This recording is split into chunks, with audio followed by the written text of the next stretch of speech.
ओम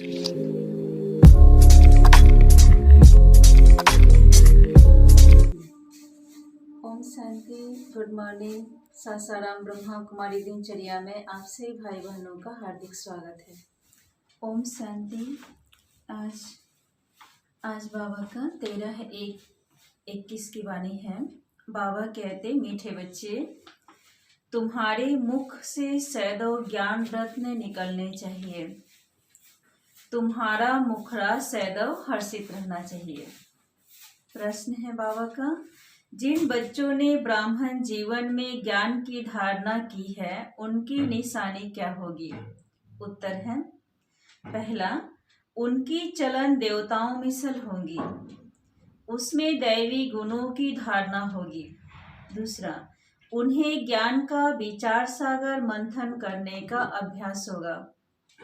वे कभी आसुरी बातों का अर्थात कीचड़ों का मंथन नहीं करेंगे। तीसरा, उनके जीवन में गाली देना और ग्लानि करना बंद हो जाता है। चौथा, उनका मुखड़ा सदा हर्षित रहता है।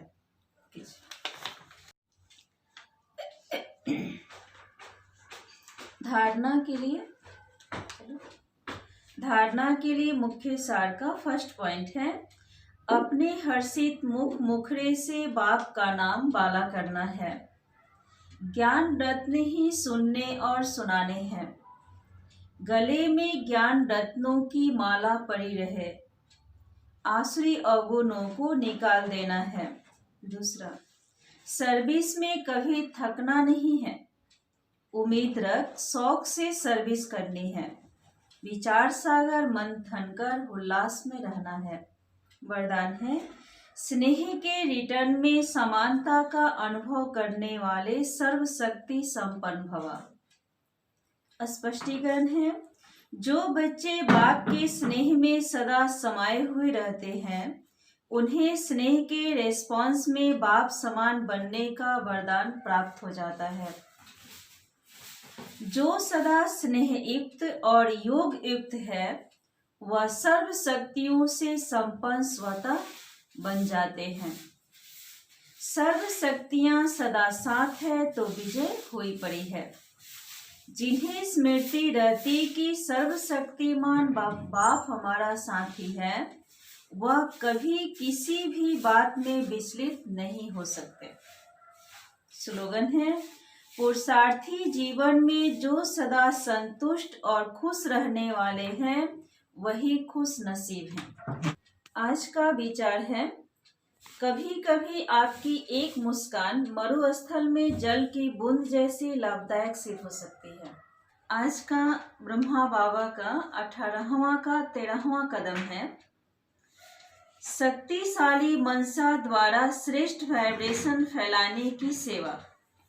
जैसे ब्रह्मा बाप रात को जाग करके भी वाइब्रेशन फैलाने की सेवा करते थे। इस बात में जो ओटेसु अर्जुन कोई भी सेवा करते, रोटी बनाते, पहरा देते, शक्तिशाली स्मृति स्वरूप में रहे। मनसा से विश्व की सेवा करो। विश्व सेवाधारी एक काम नहीं डबल काम करते हैं। स्थूल हाथ चलते रहे और मनसा से शक्तियों का दान देते रहो। गुण मूर्त बनकर सेवा करो तो डबल जमा हो जाएगा। आज मैं आप लोगों को पर्स बनाना सिखाती हूँ कि कैसे मैं पर्स बनाती हूँ। क्योंकि जब मैं पर्स का रिकॉर्डिंग डालती थी तो भाई बहन बोलते थे कि डायरेक्ट कैसे पर्स दिखाती हैं, सिर्फ बनाया हुआ।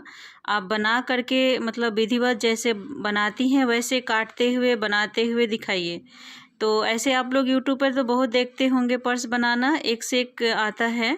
लेकिन मेरी भी एक छोटी सी कोशिश है कि मैं आप लोगों को जैसे बनाती हूँ वैसे दिखाऊं कि किस तरीके से मैं बनाती हूँ। जैसे यहाँ देखिए, यहाँ पर पहले मैं कपड़े का मेजरमेंट बता देती हूँ। ये कपड़ा 16 बाई 16 इंच लंबाई और 12 इंच चौड़ाई में हमने कपड़ा लिया है। यहाँ 4 गुने 5 इंच का 2 पीस कपड़ा लिया है। यहाँ 8 गुने 16 का 2 पीस कपड़ा लिया जेब बनाने के लिए, पॉकेट बनाने के लिए। और यहाँ चैन है का 2 पीस और फिर एक 10 का होगा। ये 8 गुने 2 इंच का 2 पीस कपड़ा होगा। और यहाँ ये फीता के लिए है 15 का हमने लिया है, 15 इंच का दो कपड़े होंगे, हमने उसको सिलाई कर लिया है। और ये 8 इंच का है। इसको हम कटिंग करेंगे। पहले कटिंग के लिए देखिए यहाँ पे 1 इंच दोनों तरफ से लेंगे और फिर लंबा साइज में मार्क लगा देंगे और इसको फिर कटिंग कर लेंगे। ये दोनों को फोल्ड करके सीधा साइड से हम कटिंग करेंगे और फिर उस कपड़े को भी, जो अंदर डालने वाला कपड़ा है, उसको भी हम कटिंग कर लेंगे।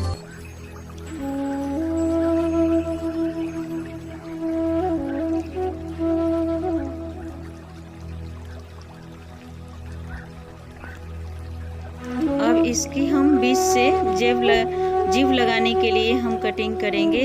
2 इंच नीचे और 2 इंच ऊपर से नीचे हम ले लेंगे और वहाँ पे एक दाग लगा करके और कटिंग करेंगे। हम पॉकेट बना रहे हैं यहाँ पे। पीछे साइड का जो पॉकेट होता है ना, वो पॉकेट मैं यहाँ बना रही हूँ। देखिए, इसको काट लेंगे बीच से, जहाँ पे हमने सिलाई किया है 2 इंच ऊपर से नीचे और फिर 1 इंच कपड़े को, जो अंदर पॉकेट वाला कपड़ा छोड़ के हमने लिया है और उसको सिलाई करके अंदर डाल दिया है। अब इसको ऊपर से बैठा रहे हैं चैन लगा करके। और ये देखिए पॉकेट तैयार हो गया है। हमने इसको चारों तरफ से सिलाई कर लेंगे, इस पॉकेट को।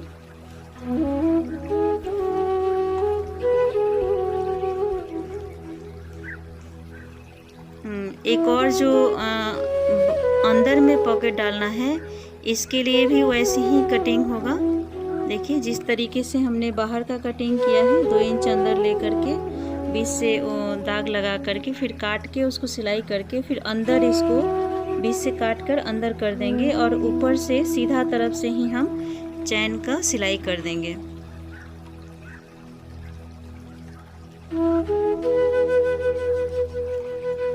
ये जिप लगा रहे हैं,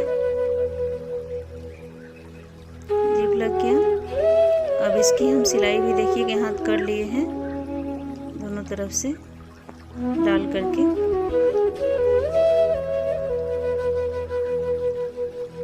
देखिए, ये इस तरह से सिलाई होगा। कपड़ा दिखेगा नहीं, इसलिए उसको काट करके बीच से अंदर डाल दिया जाता है कपड़ा। और फिर इसका भी हम पॉकेट सिलाई कर लेंगे।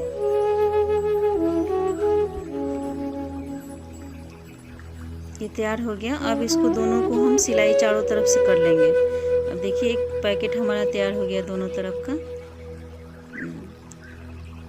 अब इसको हम 3 इंच पे फीता लगाएंगे। 3 इंच दोनों तरफ से हम लेंगे, इसमें अब फीता लगाएंगे। देखिए, फीता लग गया। इसका हैंडल तैयार हो गया।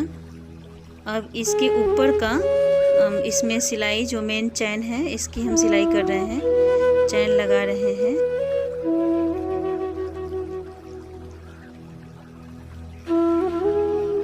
देखिए, ये तैयार हो गया। इस तरीके से ये सिलाई होगा।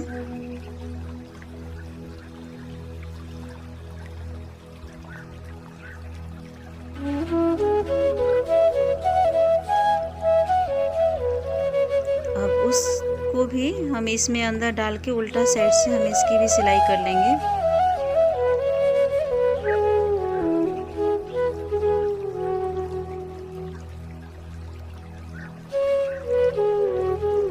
अब इसको दोनों तरफ से हल्का मोड़ देंगे, क्योंकि खुला है।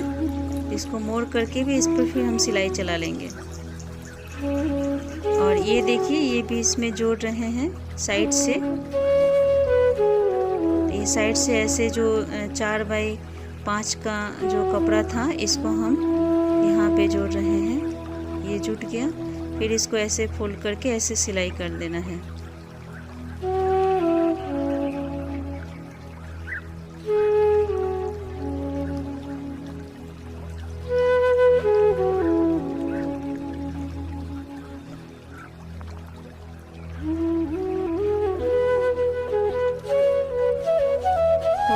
तरफ से ये सिलाई, देखिए एक पॉकेट और फिर ये दूसरा पॉकेट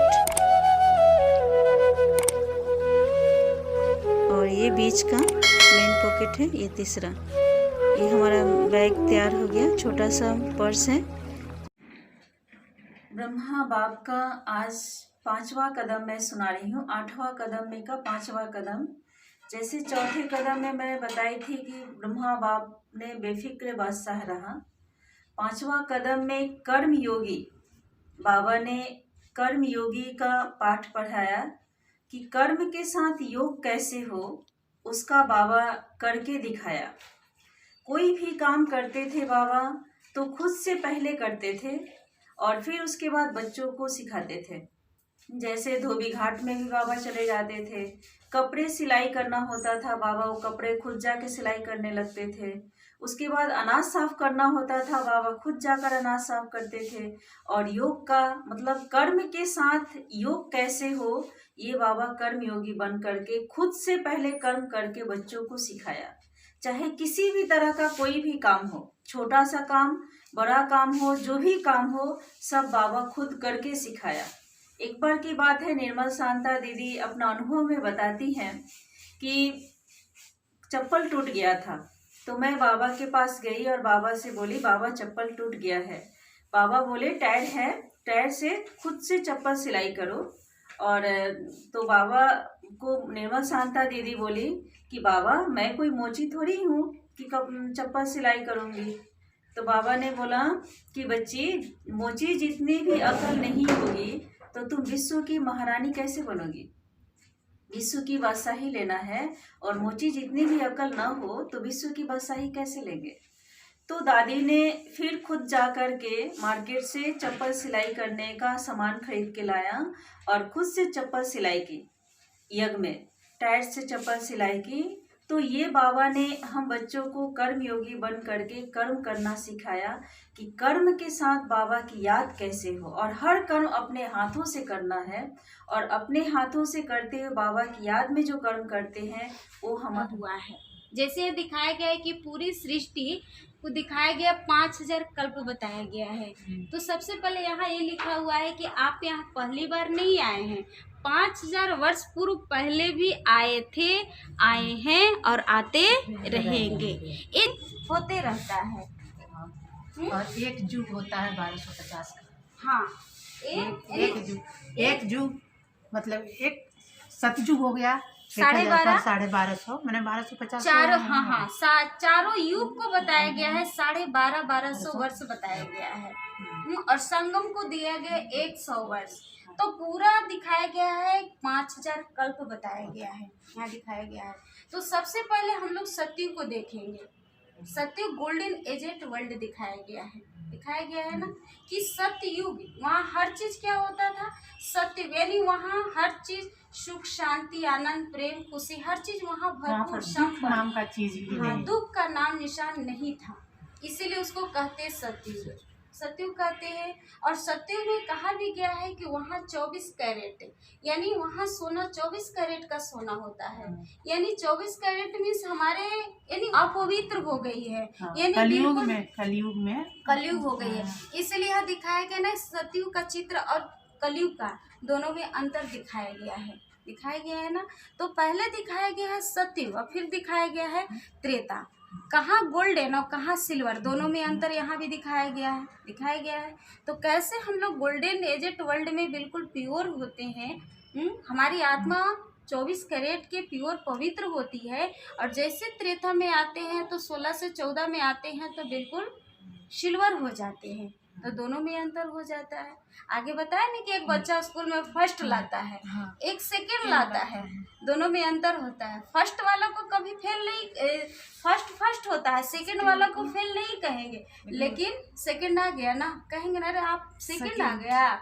फर्स्ट, अरे फर्स्ट कोई लाता है तो उसको कितना खुशी होता है, अरे फर्स्ट डिवीजन से आपने पास किया ना। तो सत्य को वही फर्स्ट कहा गया। आज की दिनचर्या को मैं यहीं एंड करती हूँ। कल फिर नए दिनचर्या के साथ आप सबसे मिलती हूँ। ओम शांति, गुड नाइट। ओम शांति।